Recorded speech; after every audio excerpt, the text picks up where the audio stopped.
So mga tol, alam po ng karamihan, nakakatapos lang po ang laban ng WBA Lightweight World Champion Gervonta Tank Davis versus sa WBA Super Featherweight World Champion Lamont Roach Jr.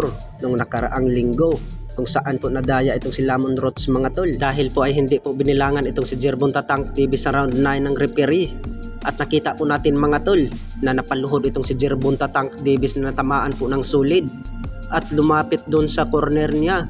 At hindi po natin alam mga tol, bakit po hindi binilangan po ng referee at nauwi pa sa majority draw po ang laban nila. Bukod dyan ay marami pong nagsasabi mga tol na panalo dapat sana itong si Lamont Roach Jr. sa labanan nila ni Tank Davis.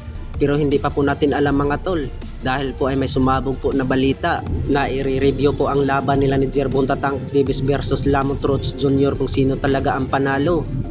Bukod dyan ay naalala po natin mga tol nung labanan din sa ating pambatong former 3 Division World Champion angas ng Pinas Jandrel Casimero versus Ryo Akaho. Natatandaan din natin mga tol na nauwi yun sa no contest ang laban nila Jandrel Casimero versus Ryo Akaho. Pero nung ni-review po ang laban nila ni Jandrel Casimero versus Ryo Akaho mga tol ay binigay po ang panalo ni Jandrel Casimero by TKO sa round 2 itong si Ryo Akaho. Kaya nakuha ang panalo ni Jandrel Casimero by round 2 technical knockout.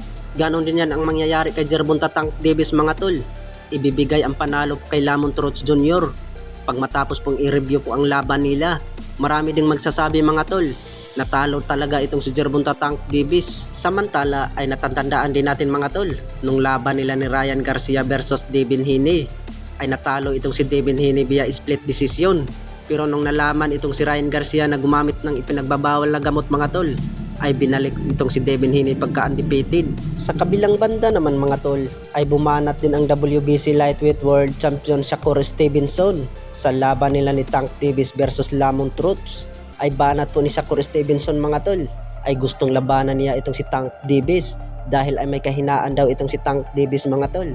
Kay Lamont Roach pa lang daw ay muntika ng matumba. Dagdag pa nga ni Shakur Stevenson mga tol, kung siya daw ang makaharap ni Tank Davis, durog daw ang aabutin nito itong si Tank Davis sa ibabaw ng lona.